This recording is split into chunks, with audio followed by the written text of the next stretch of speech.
everybody, and welcome to March's edition of Connecting Japan. And as we did tell you, we're going to be doing some dramatic videos. So this one is about visiting a Japanese person's house. What kind of things will you have to do? What kind of expectations and traditions are involved with going to a Japanese person's house? For one, it is a huge honor if you get invited to somebody's home. In Australia, of course, it's still really cool to be invited to somebody's house, but in Japan it is considered like you are there, you've made a good friend and they've invited you into the privacy of their home, which is their private face, if you will. But before you even go into the home and the invitation has been given to you, you need to buy something. It is expected in Japan as a tradition that a gift of some kind, even if it feels like a small meaningless gift, is something that is expected. So you're looking at something perhaps in the 3,000 yen range and a little bit higher, usually like fruit or something like that. Something that is sort of given a little bit of thought into.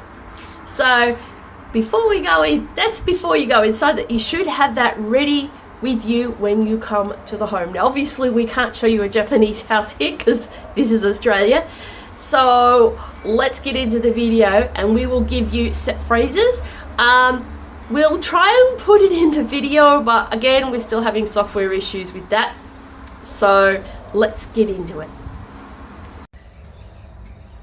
In Japanese apartments, you won't just have doorbells, and the same for houses. You will probably have an intercom or an intercom and a video.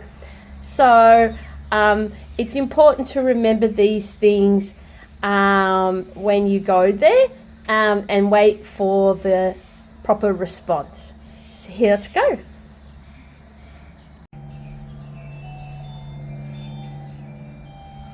Hi. Jori desu. いらっしゃい。さあ、どうぞ。スリッパどうぞ。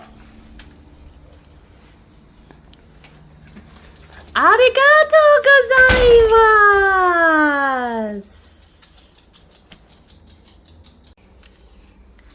As there are not many stairs in most Australian houses, with the exception of some areas, the important phrase to say as going up said stairs is oji mashimasu, which is sort of meaning I'm going up. Please excuse me for disturbing you. So once you're inside, now you have to present your gift, and this is how we will do it. So when you're handing a present to somebody, you need to give it with both hands. So the set phrase is それどうぞ皆さんで食べてください。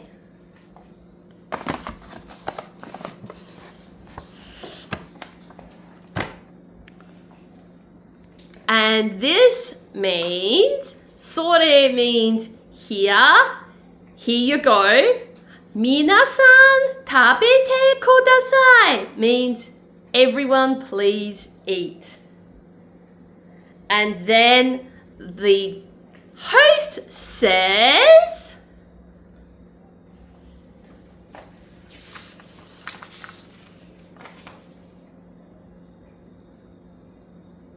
あら、ありがとう。 there you go.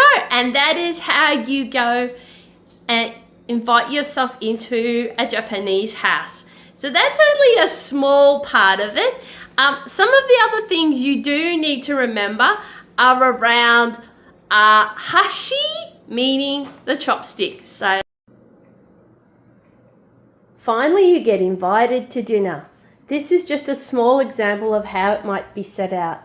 Generally speaking, there are a few different side dishes with a main dish for combining your food together, or made predominantly for the rice. This is how your chopsticks will be at the start of the meal. Before you even start, traditionally in a Japanese household, it's the your hands together like in prayer, saying itadakimasu, which means thank you for the food. When eating a Japanese set dish like teishoku or another varieties, just remember to have a little bit from each side dish and partly from here in order to savor the flavor of the meal. Don't just eat from one alone. It is somewhat polite to leave some food left behind, but that really depends on the region. There are several ways you must not use your chopsticks. Do not use your chopsticks to pass from one person to another. If you wish to give them meal, make sure their bowl is nearby and put it in that container. Never stick your chopsticks up like this. This is part of a Japanese funeral rite and is considered very disrespectful. When eating with your chopsticks, make sure that you have the bowl come closer to you.